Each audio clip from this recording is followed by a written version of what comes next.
When most people visit Orlando, the destination list is made of Walt Disney World, Universal's, and Island of Adventure, usually.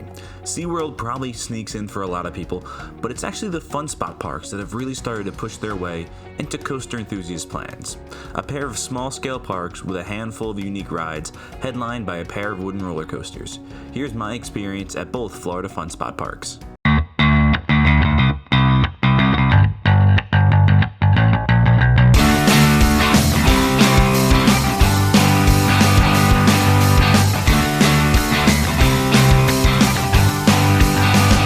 Alright, so if you watched my Florida trip video, you know that Fun Spot was the first stop that we went to for the week, and the parks are definitely a different vibe than the other Florida parks. Both of them are closer to a local fair kind of feel than that theme park you'll find down the road, but they're definitely closer to probably a miniature Six Flags than one of those local traveling fairs. We started with the Kissimmee Park. Now it's just southeast of Epcot and features Mindblower, a gravity group wooden roller coaster, the world's tallest sky coaster, and 3 other small roller coasters. Add in 2 pretty crazy go-kart tracks and a few extra small rides scattered around the park. Now, we got there around opening at 2 p.m. on a Wednesday, so obviously it was very quiet, so the vibe that we got at the park is going to be very different than if you probably go when it's most busy on like a Saturday night. Now, looking at the rides, Mindblower is what you come here for. Opening in 2017, the Gravity Group designed a compact and extremely intense roller coaster. From the really steep first drop and inversion to the crazy tight overbank turns, this ride is an animal. The airtime hits throughout, and even in an empty train at opening, this thing was hauling through its layout. I got to ride it 3 times total during the day, with 2 in the back and 1 in the front.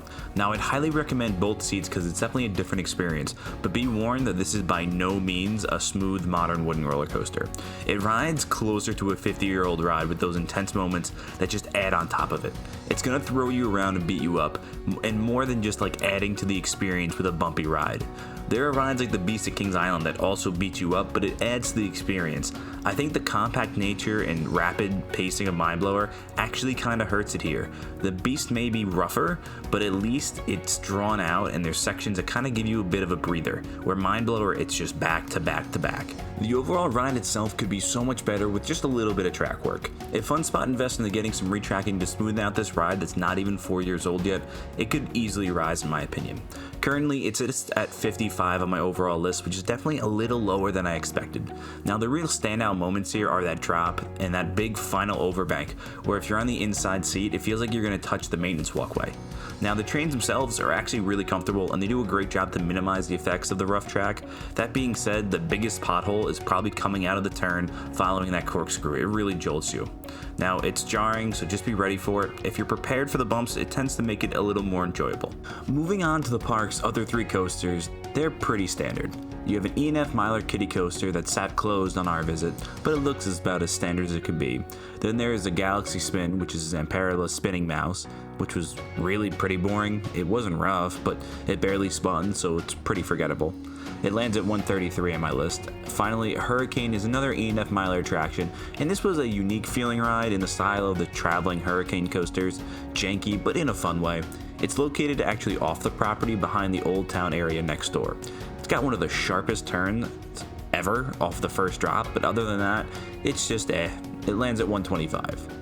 We also tried out the larger of the 2 go-kart tracks, and all I can say is how steep the drops and sharp the turns are.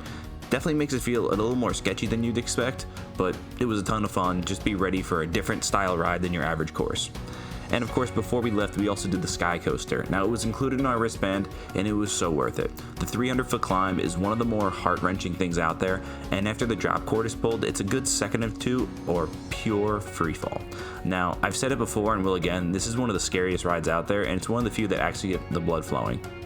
Now, moving to the Orlando park, it's just a few miles north and just east of Universal. This park feels like a more upscale location, being closer to the tourist attractions. Now, this also features 3 roller coasters, including the GCI White Lightning, and a bunch of other standard theme park rides. There's more go-karts, a sky coaster, and even bumper boats. Now, later in the day, there were definitely more people around that made the environment more lively and just an overall nicer vibe. Now, all we did here was really ride the 2 major coasters. Besides the kiddie coaster and the GCI Woody, you also find a Vekoma suspended family coaster named Freedom Flyer. Now, Freedom Flyer is a fun family ride that's smooth and entertaining for a ride here and there. It's a great way to introduce young ones to an inverted coaster, and it sits at 106 on my list.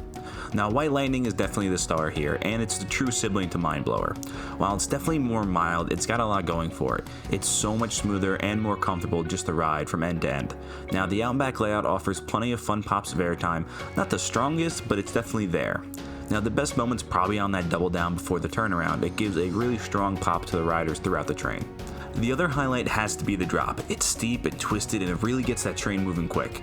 Now, the ride's only 70 feet tall, but it does a lot with it. It barely tops 2,000 feet of track as well, but overall, it's just a really solid wooden roller coaster. While it doesn't have the wow factor of Mindblower, the overall experience is just so much more enjoyable. It lands at number 40 on my overall list.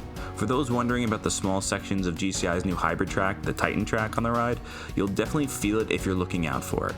Now, I'm excited to see another coaster use it for an entire layout. Some other quick notes here: you can use one wristband for both parks, but it's a $10 upcharge. Through our online deal, we paid $65 for both parks and the Sky Coaster, which isn't a great deal for the amount of coasters, but you can definitely get your money's worth if you spend more time in the parks than we did. We were simply tired from our early flight. Now, I do recommend stopping by these parks if you're looking to add some credits that are relatively unique, especially the pair of wooden roller coasters. However, without anything new, I really highly doubt I'll be returning to the parks anytime soon. With rides around the corner that are just better, it's hard to justify a day spent at this park versus a day spent at, say, Universal or Disney, even if the price point is much cheaper. So that's my experience of the Fun Spot parks in Kissimmee and Orlando. Let me know what you think of these parks and coasters below. Be sure to check out the other videos, including my top 20, which is fresh after this trip. So until next week, that's all from the shores of Island Coasters.